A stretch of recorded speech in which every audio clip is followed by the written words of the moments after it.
인체 면역계가 영구적으로 손상이 된다. 이런 분들은 나중에 어떻게 되느냐? 네, 만성비염 아니고 평생비염을 앓게 되는 이런 악순환에 빠지게 됩니다.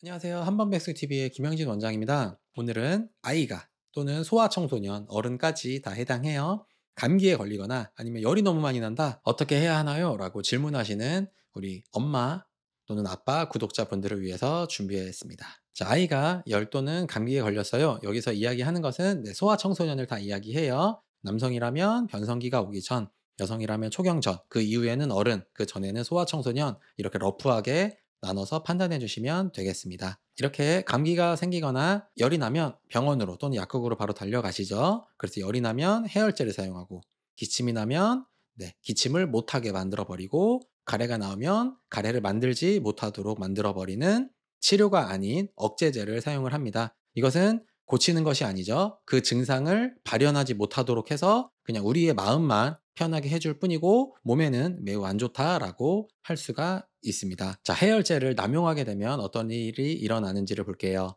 발열은 우리 면역계가 활성화되는 과정입니다. 우리 몸이 감기, 바이러스 또는 세균들이 들어오게 되면은 이것들과 싸우기 위해서는 우리 몸이 체온이 높아져야 해요. 그 과정에서 면역계가 활성화되는 것인데 이를 통해서 우리 면역계는 훈련이 됩니다. 더 강화가 돼요. 그런데 이것을 못하게 한다라고 하면 어떻게 되느냐? 곧 면역계를 억제하는 것이죠. 우리의 면역력을 떨어뜨리는 것이에요. 만약에 이런 해열제를 반복해서 아주 남용하게 된다면 이 다음번 감기에서는 몸이 더 열을 내려고 합니다. 왜냐면 열 내는 것을 그냥 강제로 막았기 때문에 이 다음에는 내가 이 정도의 신호로는 몸에서 체온을 높이지 못하는구나 라고 판단을 해서 몸이 더 많은 열을 내려고 해요. 그렇다면 더 빨리 다음번 감기에는 더 빨리 열이 오르게 되겠죠. 그것이 임상적인 증상으로는 편도가 커지는 일도 일어나게 할 수가 있다라는 점을 강조드리고 싶습니다. 자, 그다음 거담제를 많이 사용하게 되면 어떻게 하느냐? 가래는 기관지의 물리적 자극을 보호하고 이 안에 면역 물질이 함유되어 있어요. 우리 침과 비슷하죠. 어느 정도의 가래는 원래 있고 감기 때 더 많아지는 경우들이 있는데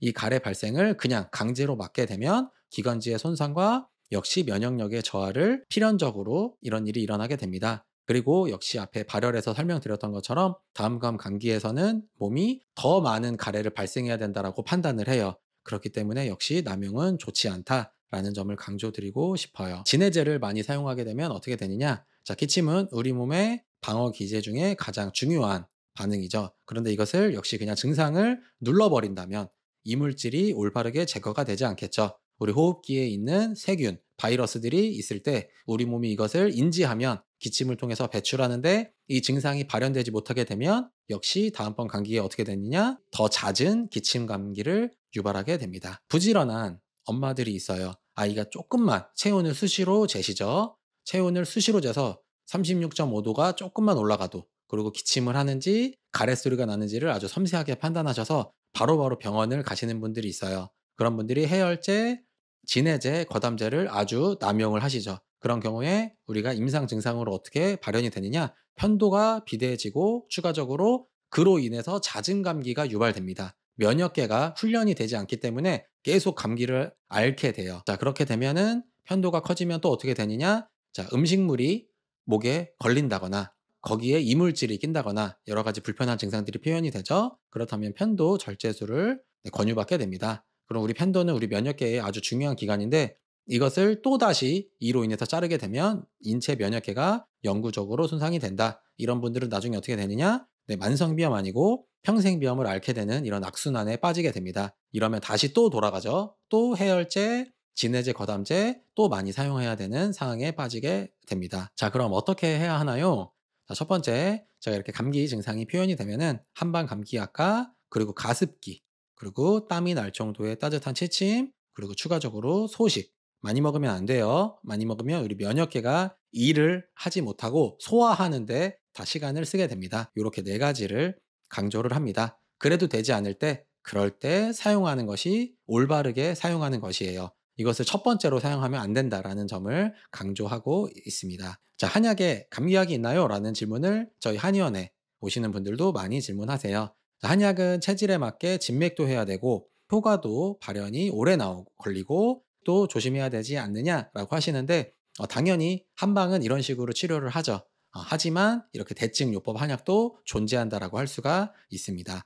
심지어 가루로 만들어져 있거나 또는 젤 형태, 연조제 형태로 만들어져 있어요. 그래서 집에다가 미리 감기가 잦으신 분들은 보관할 수도 있고 복용도 매우 편합니다. 그냥 가지고 다닐 수가 있죠. 자, 그런 약은 어디서 구하냐요? 함소에 가면은 뭐 주는 것들이 있던데 그러면 우리 동네에는 함소화가 없는데 라고 질문하시는 경우가 있죠. 가까운 동네 한의원에 전화하셔서 감기 한약이 있느냐라고 물어보셔서 미리 상비약처럼 가지고 있으셔도 괜찮고 증상이 있을 때 가까운 한의원에서도 당연히 해결이 가능합니다. 보험이 되는 제형들도 있고 용량이나 몇 가지가 가미가 돼서 보험이 안 되는 재질들도 있어요. 그래서 대부분 가루 또는 연조제 형태로 되어 있어서 보관 및 복용이 매우 용이하다라고 할 수가 있습니다. 저희 한의원에서 우리 소아청소년 분들이 많이 사용하시는 감기약을 대표적인 것 4가지를 한번 간단하게 설명을 드리면 앞에 있는 숫자는 보험 제재 중에서 1번부터 가나다 순서대로 숫자를 정했어요. 그래서 29번 주세요. 이렇게 말씀하시는 분들도 있으십니다.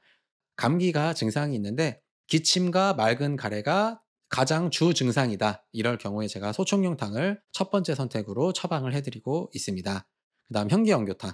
역시 감기 증상이 첫 번째가 발열이다라고 하는 경우에 현기연교탕을 첫 번째 선택으로 처방을 해드리고 기침과 소청용탕은 다르게 맑은 가래가 아니라 가래 색깔이 약간 누래졌다라고 한다면 이럴 때는 갈근탕을 복용하시도록 하고 있고 목감기가 너무 심해요. 목이 아파해요. 또는 목이 아파요라고 하는 경우에는 연교패독산을 첫 번째 선택으로 사용을 합니다. 작년, 재작년에 코로나 때 목 통증을 인후통을 호소하시는 분들이 많았죠. 그래서 그때 없어서 처방을 못할 정도로 매우 많이 처방했던 한약입니다. 이렇게 아이들에게 주면은 이제 청소년들은 괜찮지만 아이들은 맛이 없으니까 당연히 잘 안 먹으려고 해요. 그럴 때는 보리차, 음료, 우유에 타주면 된다.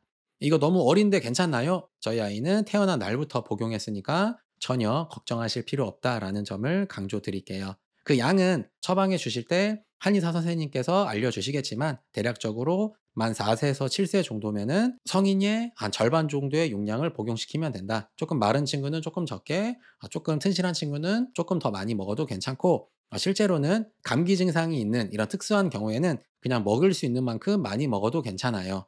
저도 어른분들에게는 2배 방, 3배 방 이렇게 처방하는 경우들이 많이 있기 때문에 용량에 걱정하지 않으셔도 괜찮고 충분히 먹을 수 있는 만큼만 먹여도 괜찮다. 어리면 어릴수록 반응이 아주 빠릅니다. 빠른 경우에는 약 15분 있다가도 기침이 준다, 열이 내린다 이런 식으로 표현하는 경우도 있습니다. 자, 소아청소년들은 한두 종류에서 앞에 제가 설명해 드렸던 그런 약으로 99.9%가 대부분 여기서 그냥 바로 해결이 돼요. 그러면 이렇게 건강 관리가 잘 됐으니까 또 다음번 감기를 조심해 주시면 되겠고 어른들은 한두 종류로 거의 대부분 해결이 됩니다. 그렇지 않는 이유는 어른들은 감기가 증상이지만 실제로는 그것 때문이 아니에요. 과로와 스트레스가 주 증상이라서 실제로 이분들이 면역력이 떨어진 이유는 감기 바이러스나 세균 때문이 아닙니다. 그렇기 때문에 안 되는 경우들이 종종 있다라고 할 수가 있고 어리면 어릴수록 몸이 깨끗하죠. 우리 아이들 뭐 과로할 일 없고 엄마 아빠가 잘 해주시니까 스트레스 받을 일이 거의 없기 때문에 대부분 아주 대부분 다 여기서 해결이 된다라고 할 수가 있습니다. 저희 아이는 지금 현재 만 4세 정도가 되었는데 태어나서 한 번도 감기 때문에 병원 약을 먹어본 적이 없다라는 점을 한 예로 말씀드릴게요. 비타민C 영양제를 아이를 충분하게 복용하시는 분들이 이럴 때 고용량으로 먹는 것이 어떠냐라고 질문을 하시는 경우들이 있습니다. 제가 어떤 회사 제품을 먹는지를 꼭 확인을 해요. 대다수의 평균 이하 제품은 장복을 하든 조금 먹든 고용량으로 먹든 임상적으로 아무런 효과가 없기 때문에 이런 것은 그냥 의미가 없다라고 말씀드리고 최고급 제품만 저는 저희 가족들, 저희 아이에게 먹이고 저희 환자분들에게 주기 때문에 저런 저품질의 영양제는 아예 취급하지 않으니까 저에게 물어보셔도 소용이 없습니다. 저는 항상 최고급 제품만 권한다. 그렇다면 이런 제품들은 실제로 임상적으로 의미가 있습니다. 비타민 C를 장복하거나 또는 고용량 요법을 해서 비염을 고치시는 경우들도 있고 감기 증상을 확 줄이시는 경우들도 있어요. 그래서 이런 것이 실제로 임상적으로 의미가 있다라는 점을 말씀드릴 수가 있고 저는 실제로는 대부분 같이 하도록 합니다. 우리 동네에 한의원이 너무나 많죠. 그런데 꼭 비타민 C만으로 해결을 하겠다 이럴 필요가 전혀 없어요. 이런 행위 임상적으로 의미가 없기 때문에 같이 하시면 된다. 따로따로 할 필요가 전혀 없다라는 점을 강조로 드리고 실제로 비용은 이게 더 쌉니다. 그렇기 때문에 우리 어머님들께 제가 이렇게 가능하면 같이 하도록 안내를 해 드리고 있어요. 자, 그렇다면 해열제, 진해제, 거담제는 언제 사용하느냐?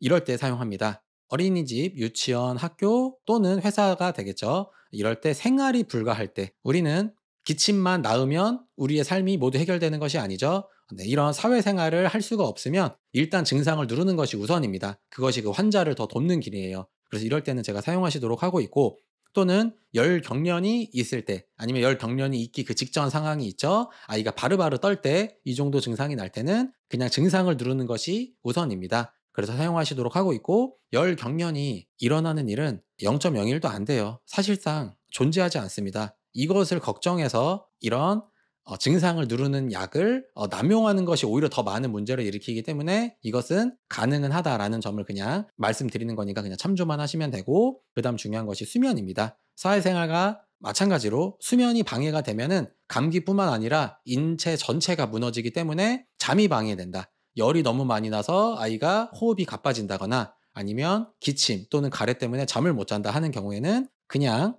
증상을 누르는 약을 드시면 된다. 그리고 나머지는 한약, 한방 감기약을 함께 복용하면 되겠죠. 감기가 걸렸다라고 하면 제가 강조드렸던 4가지, 많이 먹으면 안 돼요. 많이 먹으면 우리 면역계가 활동을 할 수가 없습니다. 조금 먹어야 하고, 그리고 땀을 날 정도로 따뜻하게 주무셔 주시고, 그리고 땀 때문에 옷이 젖는다 그러면 옷만 갈아입고 다시 자면 돼요. 그리고 우리 가래가 하는 일을 도와주기 위해서 가습기를 사용하시는 것이 좋습니다. 여기 기본적인 생활에서 관리를 해 주시고, 여기에 한방 감기약까지 들어가게 된다면 소아청소년인 경우에는 거의 100%, 그리고 어른인 경우에는 대부분 여기서 그냥 해결이 된다라고 할 수가 있고, 앞에 설명드렸던 것처럼 사회생활이 방해된다거나 또는 수면이 방해가 될 때는 일단 증상을 누르는 것이 첫 번째로 우선순위가 됩니다. 그럴 때는 사용해도 괜찮다라고 제가 순서까지 안내를 해 드릴 테니까 우리 엄마들, 그리고 우리 아빠들, 그리고 우리